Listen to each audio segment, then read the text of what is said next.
To be honest, I never wanted to start a company, so I never really thought about entrepreneurship at all. I studied at Stanford and everyone starts a company, and so for me, a little bit scarred by that. I was like, I would rather see and help someone build something and grow it. But then when we came across this world of natural materials, and there was so much promise, and one of the things that we were naively thinking at the time was like, oh, if you Google a natural material, you find so many solutions on the internet. I was like, they don't need another one. Mm-hmm. But then the deeper we got into it and the more we developed our solution, it was really compelling. And so we started to identify that there's a lot, but not many that are truly scaled, that are truly commercially active. And I think that became the impact and the purpose of a lot of people wanted what we were doing. And we were actually really well equipped to deliver and execute on that. Insiya is the founder of Shellworks, the materials company developing fully compostable alternatives to plastic packaging. After studying at Stanford, Insiya set out to apply material science and design to one of the world's most persistent environmental challenges. With Shellworks, she's building the infrastructure based for a future beyond fossil-based plastics.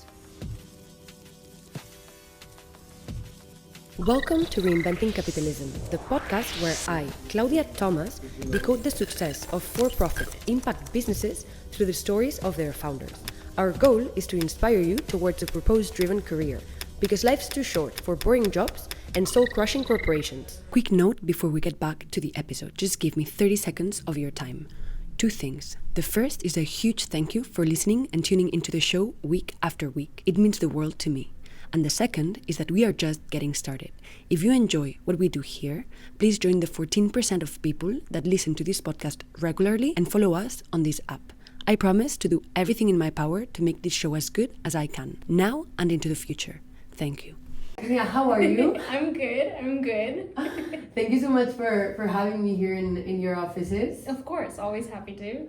And I mean, I was just telling you like how amazing it is for me to like come here, get to know you. Like you've just shown me like the whole product line. It's a pleasure, and like it's so cool also that like we have it here right behind us for everyone to see. Yeah, I mean, we moved in here, I guess 2 years ago now, and so the space is also kind of a little bit of a representation of like who we are, where we came from, but also where we want to go. Yeah, absolutely.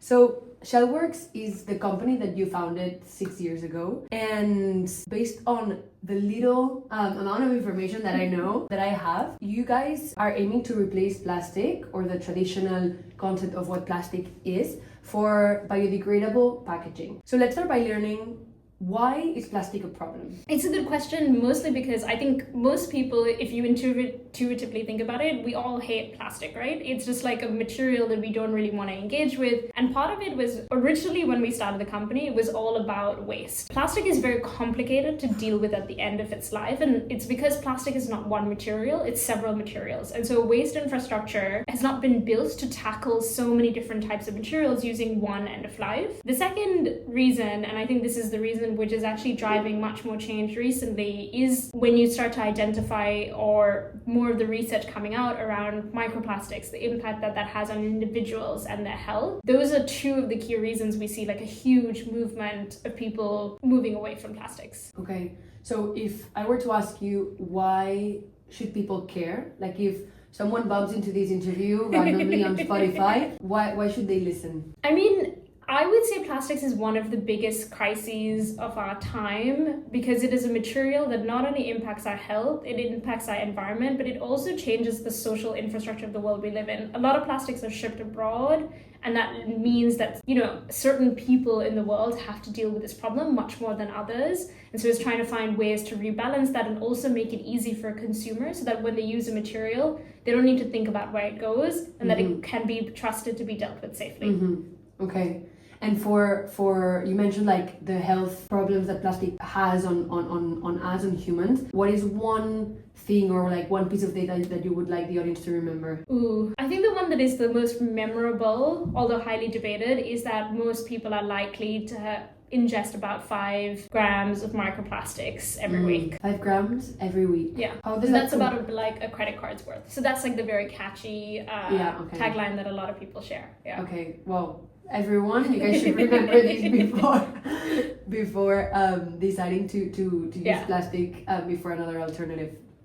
So you studied at Stanford. You had like different stints of different job experiences. You were telling me that you worked for Apple in the West Coast until you founded Shellworks 6 years ago. Yeah, more or less. Yeah. How did the idea come about? So the idea was quite natural. It was never really like a moment in time. So when me and my co-founder, we met during our master's program at the Royal College of Art, which was a joint degree with Imperial College, and you do like a group project. And so we actually explored natural materials as a part of our group project. And that actually is the origin of the company, is like, how could you leverage natural materials that can actually end up in the same circular environment without causing any harm?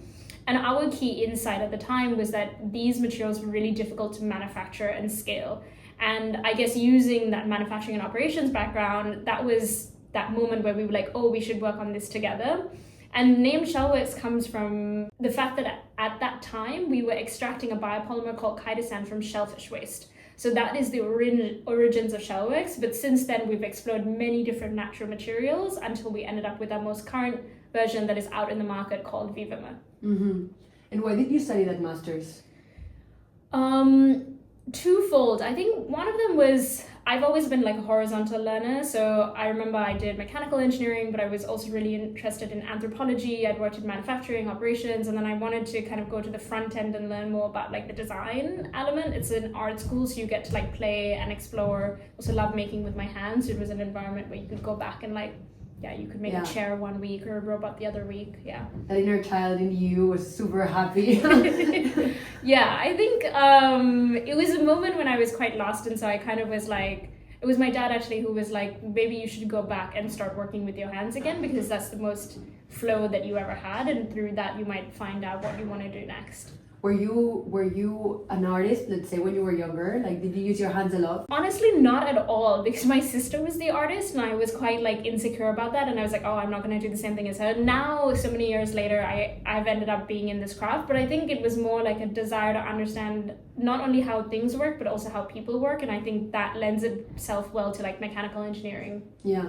Okay, so it seems that like slowly but surely you got into like this world of materials, especially like in the subjects that you took at your master's. I always wonder what comes first, right? Like, did you learn first about the concept of social entrepreneurship, or you first kind of understood that there was a potential solution to a big problem? And so I guess like the plastic alternative came first, that knowing about this whole industry that has been growing in these last few years. Yeah, so I think, to be honest, I never wanted to start a company, so I never really thought about entrepreneurship at all. I studied at Stanford, and everyone starts a company, and so for me, a little bit scarred by that. I was like, I would rather see and help someone build something and grow it. But then when we came across this world of natural materials, and there was so much promise, and one of the things that we were naively thinking at the time was like, oh, if you Google a natural material, you find so many solutions on the internet. I was like, they don't need another one. Mm-hmm. But then the deeper we got into it and the more we developed our solution, it was really compelling. And so we started to identify that there's a lot, but not many that are truly scaled, that are truly commercially active. And I think that became the impact and the purpose of a lot of people wanted what we were doing. And we were actually really well equipped to deliver and execute on that, which I think is, I guess a lot of people say a lot of people can have ideas, but very few people execute on those ideas. And I think that became really apparent at Shellworks. A large portion of our pillars became like, we want to really execute and make this tangible in the world. So we always say like by 2030, we want to ship 1 billion units. And that is like the driving force for everyone in the company, is like, we actually have to ship 1 billion units. Yeah. What do you think that makes you so good at execution? I think there are probably twofold. One, I'm like an operations person, so by nature of like being an operations person, you are like tied to launches and timelines. I think the second is focus and like actually putting this out into the world. I think it's quite easy to like philosophize or debate and talk about things. I think it's much harder to do things, and we ended up recruiting a team around people who were quite motivated to do.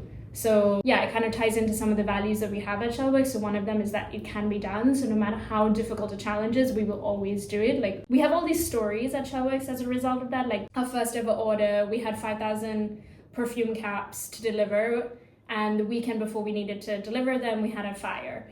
but a big, and we lost in the production. In the production floor, it was an electrical fault. It was nothing related to us, but we lost all our equipment. It was all covered in soot. We got a call at like 6 a.m. where to go, but the main thing that was on our mind during that time was like, is the tool safe? Can we get the tool? We got the tool out of the machine. We found contract manufacturers to get the production out, and we got it done 4 weeks later. And I think that's like really inbuilt in our culture, is like, no matter how difficult it might seem, we always have to deliver. And we've just done that time and time again, basically. Yeah, absolutely. That's the definition of resilience, right? Like, you know that you're gonna be able to make it, which is what drives you forward. So Shellworks, for the audience to understand, creates these products that they can see right behind you that are biodegradable. How does that really happen? Like, let's not get into the technicalities, but like, just for people to get an idea. Yeah, so it really is a collaboration with microorganisms. There is actually, my sustainability strategist, Kat, she always says that, so if humans didn't live on Earth, this material would exist. So there's actually a number of bacteria in our marine and soil environments that have an ability to actually grow a plastic-like material in their cell.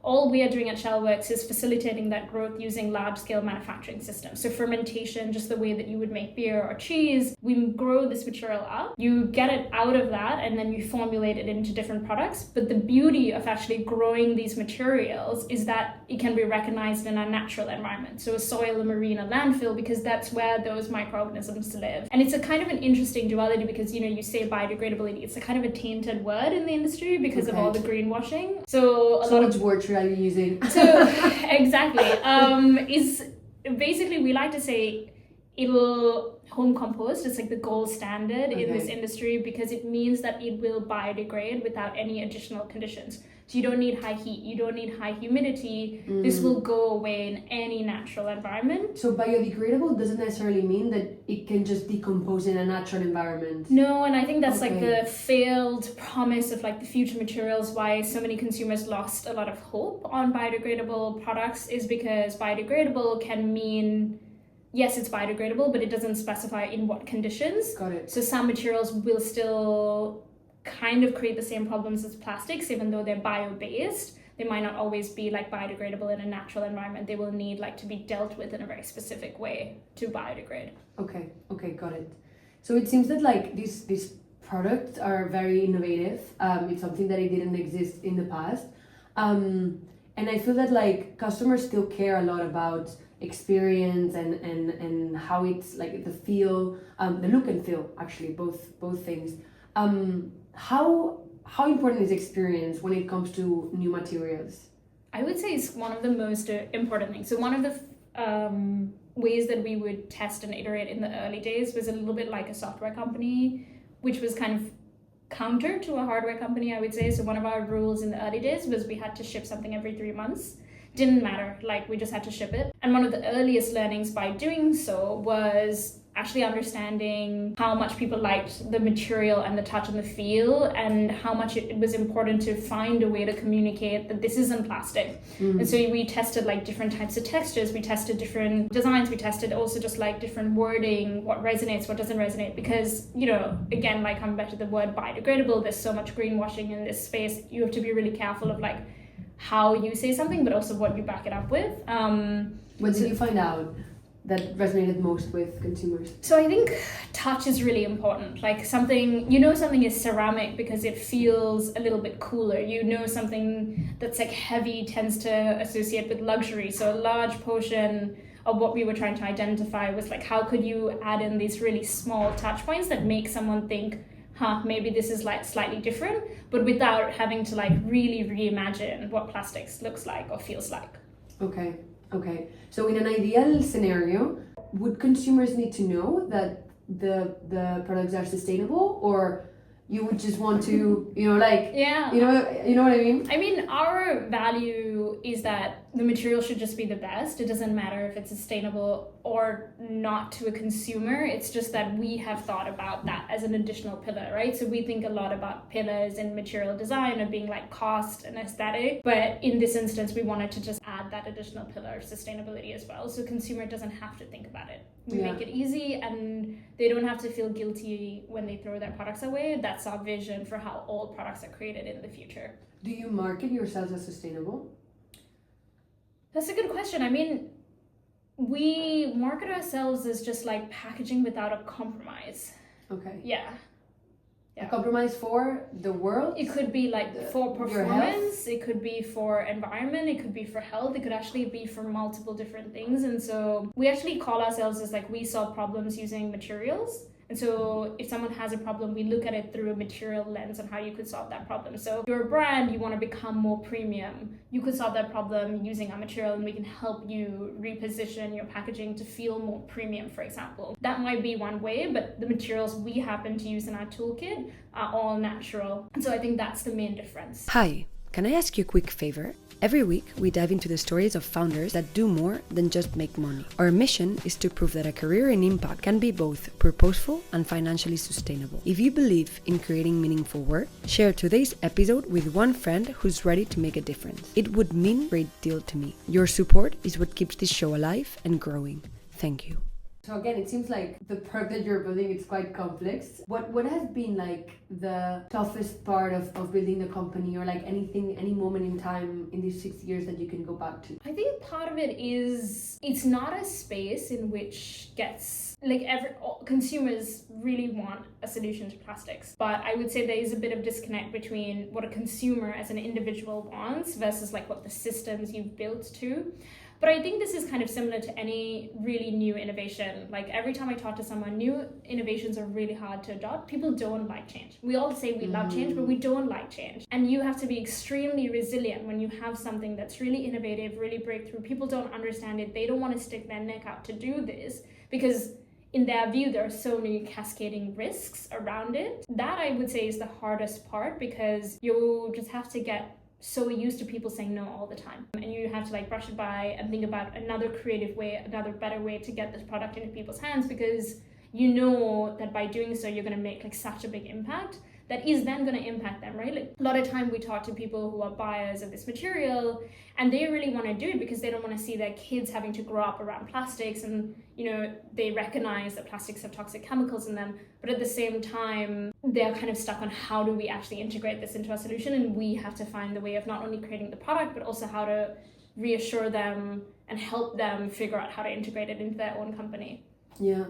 So which types of companies do you currently serve or sell to? So we work with consumer product goods companies, so everything from brands that are in like personal care, so your deodorant packaging, your body wash packaging. We work with a brand called like Wild Cosmetics that was acquired by Unilever recently. We work oral care packaging, and then more recently in wellness, like supplements, protein powders, those kinds of things as well. Okay, so it's mostly consumer products. Yeah, exactly. And packaging is our bread and butter. Yeah. Let's move on to, I guess, like the concept of reinventing capitalism. I think like something that's very interesting is for the audience to understand why having a positive impact can be better for business. Do you have like an idea or like a way of making people understand? We've actually been thinking a lot about this internally at Shellworks.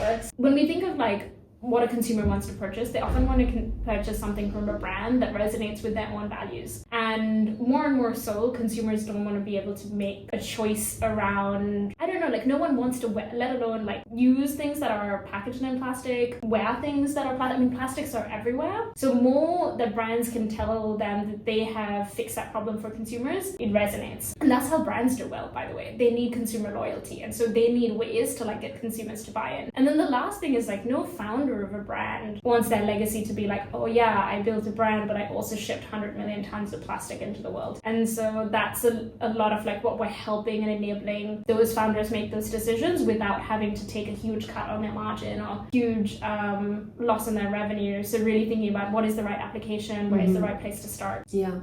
I think like an example that comes to mind is electric vehicles. At the time, like there was a lot of backlash into whether if it was net positive or not, right? I guess like now the same question comes to mind, right? Like you have this amazing product that like it's going to have a very positive impact in the planet and in our health because we're removing plastics from our systems. But is it net positive? Like how do you calculate the production of this product? I think it's actually one of the challenges of building a sustainable brand is that you're expected to resolve everything at the beginning before you ship anything. Like if you ask a petrochemical company, like, what are you doing? And like, oh, is your carbon footprint low? Like no one cares. You already know that it's really bad. And so I think because of that, we've had to look at every possible unintended consequence. So yes, our life cycle analysis has to be lower than petrochemicals. Yeah. If not, people aren't going to switch the product. So we've actually had to do so much extra work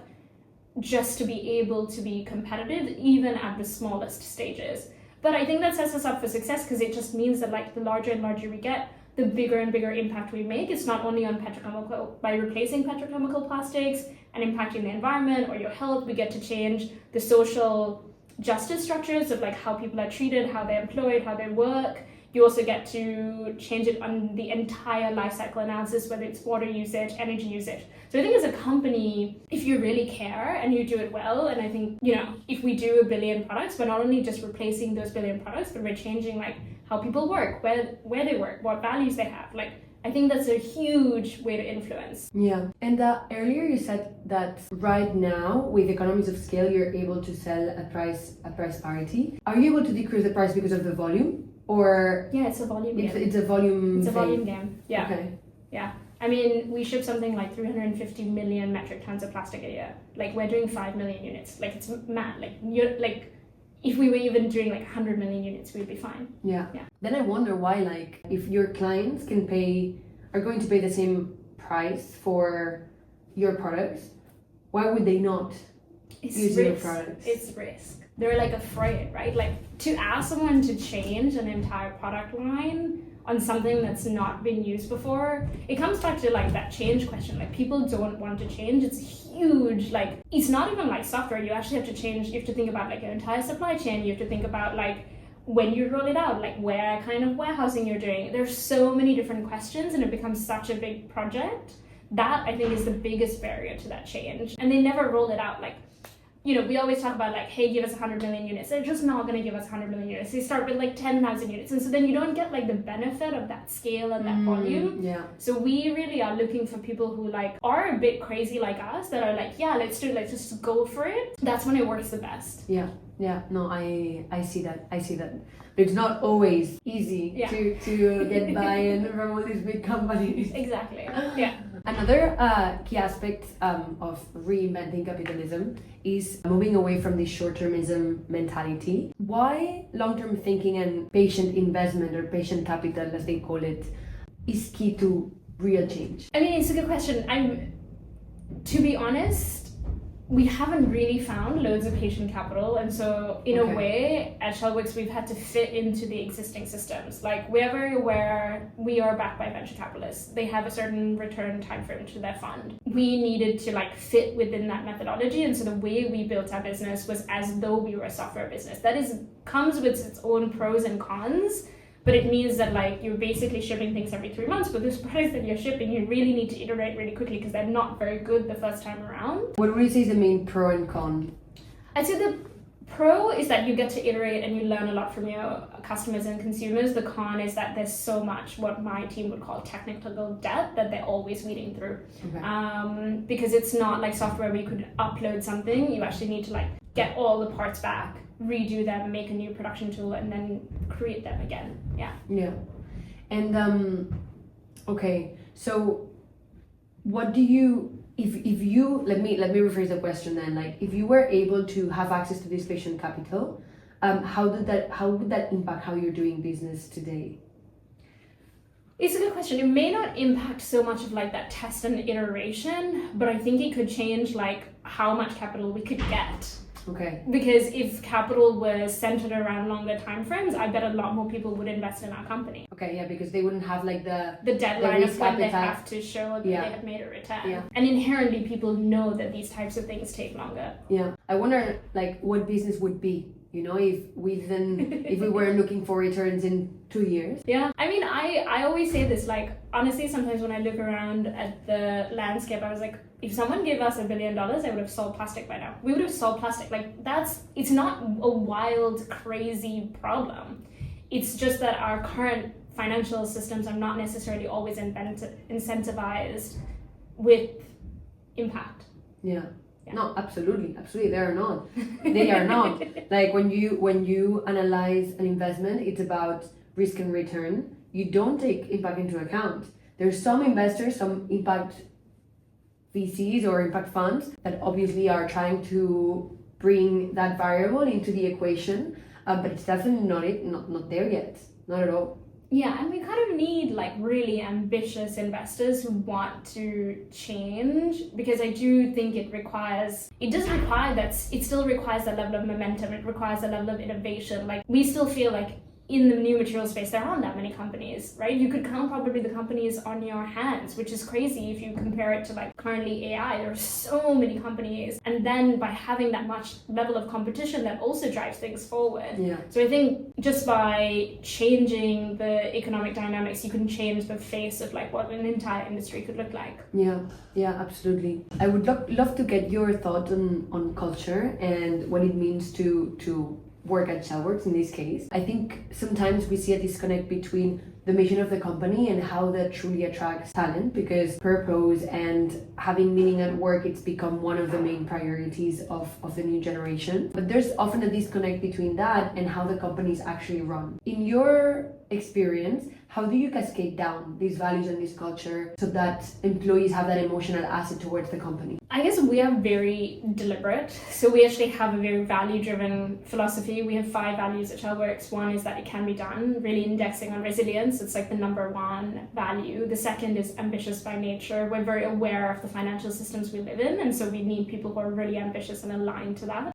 The third is like masters of our craft, because we need first principle science to solve problems like this. The fourth is we're singular, and then the last one, which I think is kind of an interesting one, is we focus on signal, not noise. So it's like about a really direct focus of making the change. But something that's really interesting is like when people join recently, we're like crazy about our hiring process. We take ages. We are like, we really try to find the right candidate. And for us, the right candidate is someone who is like crazy ambitious, but cares so much about changing the world for good, which is not always common. So, typically sometimes you find people who are crazy ambitious, but really ruthless. Or you find really people who care a lot, but really soft. And we kind of need a mix of the both, because otherwise you're not going to be able to deliver on profitable purpose. So when you say ambitious would be equivalent to skill, so willing to change the world and like passionate about the mission, but then people that can actually make it happen at the pace that you need. Yeah. Okay, and you say that it's really hard to find this combination. Yeah, because sometimes you find people who love science for the science sake, but you need someone who loves science and can implement it at a super fast speed. Yeah. What is the thing that you believe that brings your team together at Shellworks? I think honestly empathy. Like people, because everyone is really ambitious, they're really striving towards always doing something better, but you actually have to do it.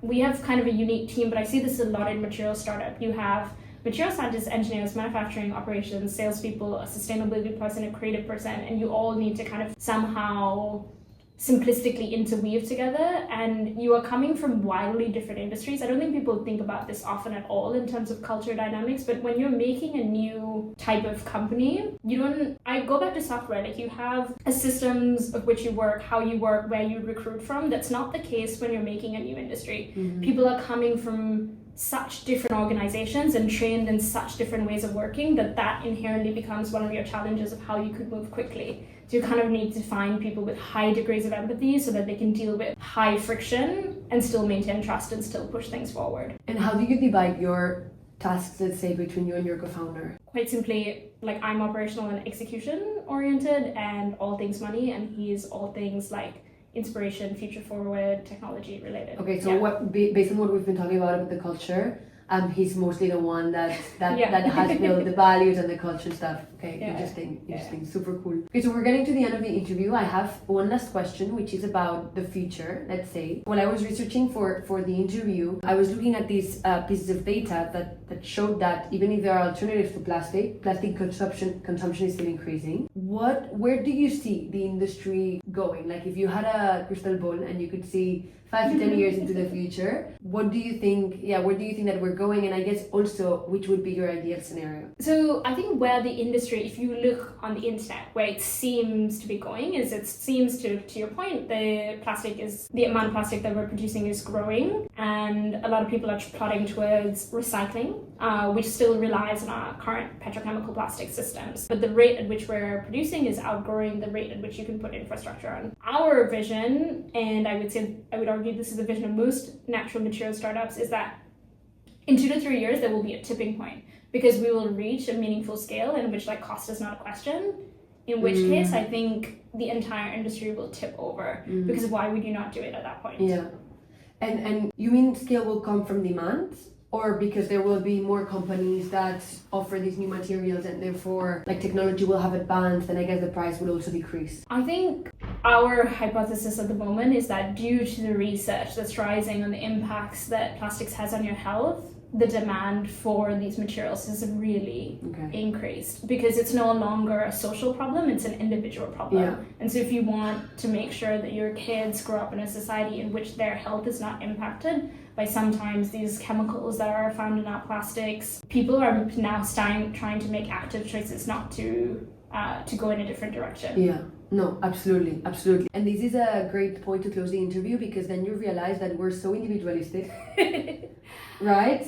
Yes, I think it's definitely something that we grapple with, as especially someone who grew up in Sri Lanka, where you're much more community oriented. But honestly, I guess for us, there will always be a tailwind moving this forward. And this is one of the strongest tailwinds we have, which is why it's at an inflection point for change. Yeah, no, absolutely. But then you realize that we were also talking about it before the interview.